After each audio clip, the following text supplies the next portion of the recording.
আপনারা দেখছেন নিউজ অন্য চোখে, সময়ের সাথে সময়ের পাশে, সর্বদা সত্যের পথে। নিউজ অন্য চোখে। দক্ষিণ 24 পরগনার কাকদ্বীপ ব্লকের প্রত্যন্ত সুন্দরবন এলাকায় মানুষের সাথে মানুষের পাশে থেকে দীর্ঘদিন ধরে সমাজসেবামূলক কাজ করে চলেছেন রঘুনাথপুর নারী কল্যাণ সমিতি।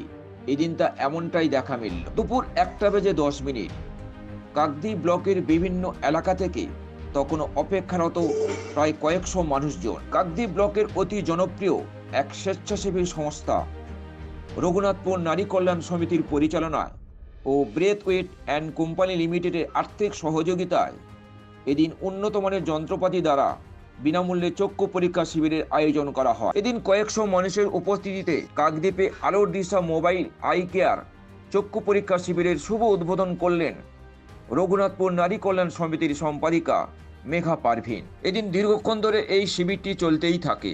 শিবিরকে ঘিরে এদিন এলাকাতে ব্যাপক সাড়া পড়ে যায়। উল্লেখ করা যেতেই পারে, কাকদ্বীপে রঘুনাথপুর নারী কল্যাণ সমিতি গোটা সুন্দরবন এলাকা জুড়ে দীর্ঘদিন ধরে এই রকম বহু সমাজসেবামূলক কাজ করে চলেছেন, তা এমনটাই জানা যায়। এদিন এই শিবির থেকে প্রায় 210 জন দুস্থ মানুষ বিনা পয়সায় চক্ষু পরীক্ষার পাশাপাশি তাদের হাতে বিনা পয়সায় চশমাও তুলে দিতে দেখা যায়। এদিন সব মিলিয়ে রঘুনাথপুর নারী কল্যাণ সমিতির পরিচালনায় এদিনের এই চক্ষু পরীক্ষা শিবিরকে ঘিরে এলাকাতে ব্যাপক সাড়া পড়ে গিয়েছে, তার বলার অপেক্ষাই রাখে না।